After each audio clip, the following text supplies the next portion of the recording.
Yes students, this is Ronak मंत्री। आज हम देखने जा रहे हैं हमारा जो नेक्स्ट टॉपिक है स्फेरिकल मिरर। लाइट वाला चैप्टर अपने स्टार्ट किया था, तो उसमें हमने कुछ लाइट के बारे में डिस्कशन किया था और रिफ्लेक्शन किस तरीके से होता है इसके बारे में पढ़ा था। अब रिफ्लेक्शन अलग अलग मिरर में होता है, प्लेन मिरर में किस तरीके से होता है वो अपन समझ चुके हैं। अब हमारा नेक्स्ट आ रहा है कि स्फेरिकल मिरर होगा तो उसमें रिफ्लेक्शन किस तरीके से होगा, स्फेरिकल मिरर क्या होता है, क्या क्या उसकी प्रॉपर्टीज होती हैं। आज हमारा टॉपिक वही है, तो उसके बारे में हमें समझना है। तो देखते हैं स्फेरिकल मिरर। स्फेरिकल मिरर क्या चीज होती है?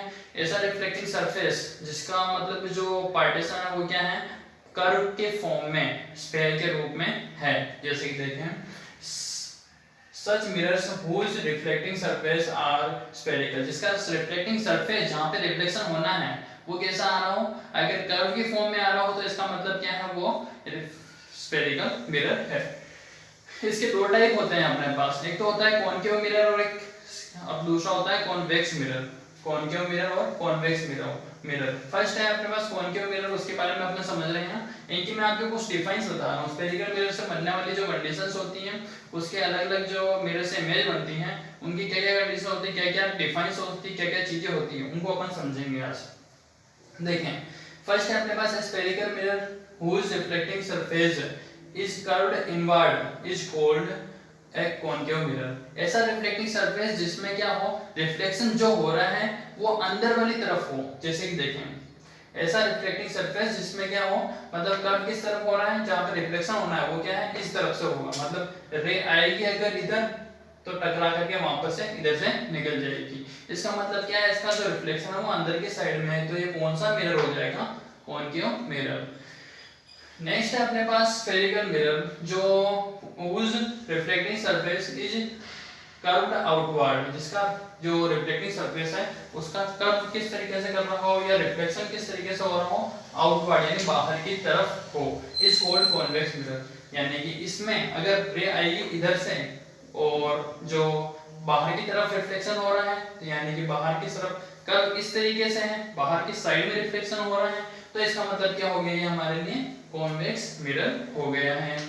देखें next define, the centre of the reflecting surface of a spherical mirror is a point called the pole, it lies on the surface of the pole. ये अपने पास सेंटर जो मतलब ये पूरा अपने पास क्या है, कॉनकेव मिरर है। कॉनकेव मिरर के बिल्कुल बीचों बीच यहाँ पे होता है P, जिसको बोलते हैं अपन पोल।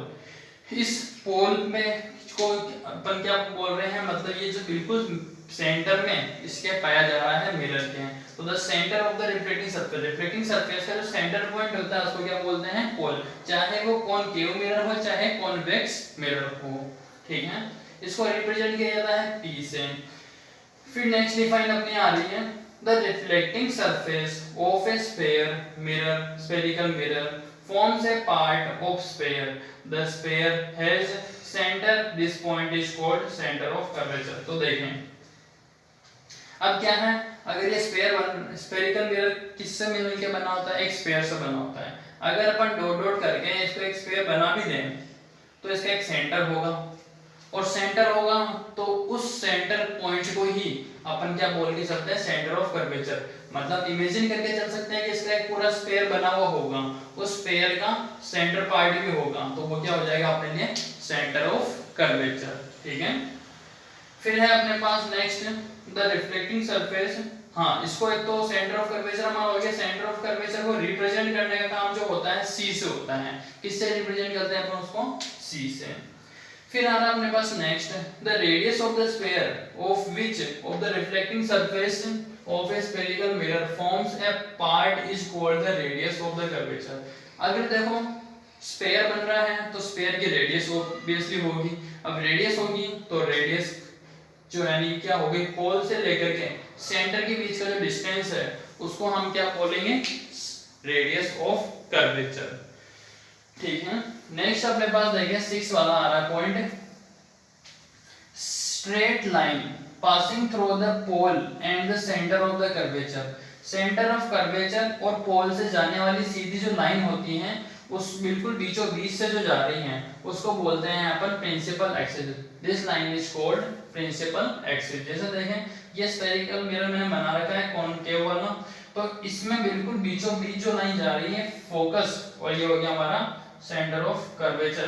तो सी से होती हुई जो लाइन जा रही है वो सीधी कहां से जा रही है, सी, एफ और पी से होती हुई। तो ये क्या है हमारे पास प्रिंसिपल एक्सिस वाली लाइन। नेक्स्ट देखें, a number of rays parallel to the principal axis are falling on the concave mirror. They all meets at a point on the principal axis of the mirror. This point is called principal focus. तो देखें, समझते हैं क्या चीज बोलना चाह रहे हैं। प्रिंसिपल एक्सिस यानी कोई ऑब्जेक्ट यहाँ खड़ी है, अगर उससे जाने वाली जितनी भी रेज हैं अगर पैरेलल जा रही है प्रिंसिपल एक्सिस के कोई रे पैरेलल जा रही है तो टकराने के बाद वहां से रिफ्लेक्ट होने के बाद वो सारी रेज प्रिंसिपल एक्सिस पे ही एक पॉइंट में मिलेगी और उस पॉइंट को अपन बोल के चलेंगे प्रिंसिपल फोकस। ठीक है, तो ये क्या हो गया हमारा प्रिंसिपल फोकस। नेक्स्ट आ रहा अपने पास the distance between the pole and the principal focus of the spherical mirror is called the focal length f. Principal focus और पोल इन दोनों के बीच का जो डिस्टेंस होता है इसको हम क्या बोलते हैं, फोकल लेंथ। प्रिंसिपल फोकस और पॉइंट P यानी कि पोल के बीच का डिस्टेंस होता है उसको क्या बोलते हैं, फोकल लेंथ। प्रिंसिपल फोकस को F से रिप्रेजेंट करते हैं, सेंटर ऑफ कर्वेचर को C से और पोल को P से, और फोकल लेंथ को रिप्रेजेंट किया जाता है F से। नेक्स्ट आ रही है अपने पास the diameter of the reflecting surface of spherical mirror is called aperture. अब देखिए जैसे अपने पास रेडियस बन रही है, सेंटर बन रहा है, तो ऑब्वियसली डायमीटर भी अपने पास होगा, यानी कि C से P तक का जो डिस्टेंस है वो तो क्या है अपने पास रेडियस ऑफ कर्वेचर। अब इसी डिस्टेंस को अगर अपन आगे तक इतना ही और बढ़ाएं आगे की तरफ तो वो क्या बन जाएगा, पूरा डिस्टेंस अपर्चर। ठीक है, नेक्स्ट अपने पास r इक्वल टू 2f, ये रिलेशन होता है रेडियस और फोकल लेंथ के बीच का डिस्टेंस क्या होता है, r इक्वल टू 2f, यानी कि ये वाला डिस्टेंस और ये वाला डिस्टेंस क्या होता है, इक्वल होता है। तो एक बार अपन समझ लेते हैं किस तरीके से ये है। देखें, ये तो है अपने पास स्फेरिकल मिरर जो कॉन्केव मिरर है, इसमें जो ये लाइन ड्रॉ कर रखी है मैंने बिल्कुल बीचों बीच वाली लाइन, ये क्या है हमारे पास प्रिंसिपल एक्सिस, ये क्या है प्रिंसिपल एक्सिस।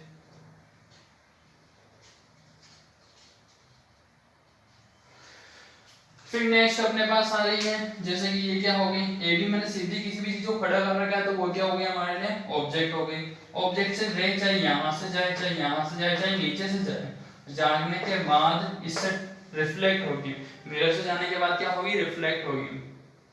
आफ्टर रिफ्लेक्शन होने के बाद ये पॉइंट एक किसी भी पॉइंट पे आकर ये मिलेगी, लेकिन सारी रे एक ही पॉइंट पे आके मिलेगी। ऐसा नहीं है कि फर्स्ट रे यहाँ आ रही है सेकंड यहाँ आ रही है, सभी एक ही पॉइंट पे आके मिल रही है। तो सभी एक ही पॉइंट पे आके मिल रही है तो उसको हम क्या बोल रहे हैं, फोकस पॉइंट। क्या हो गया वो हमारा फोकस पॉइंट। फिर बाद में नेक्स्ट क्या हो रहा है, जो अपने पास क्या हो रहा है, जो बीच वाला जहां पे रे आकर के मिल रही है उसको क्या बोल रहे हैं अपन, फोकस पॉइंट, इसको F से रिप्रेजेंट कर रहे हैं। दूसरी चीज हमारी और एक बाकी रहेगी थी जो सेंटर ऑफ कर्वेचर P और C यानी रेडियस के बीच का जो डिस्टेंस है उससे, वो तो अपने पास जो लास्ट पॉइंट है रेडियस का वो है C और इसको बोल रहे हैं सेंटर ऑफ कर्वेचर। नेक्स्ट अपने पास है पोल जिसको P से रिप्रेजेंट कर रहे हैं, फोकस पॉइंट अब बता दिया है मैंने आपको।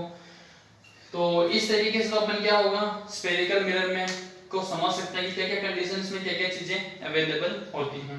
अब इसकी इमेज किस तरीके से बनती है, इमेज फॉर्मेशन किस तरीके से होता है, वो हम नेक्स्ट क्लास में देखेंगे।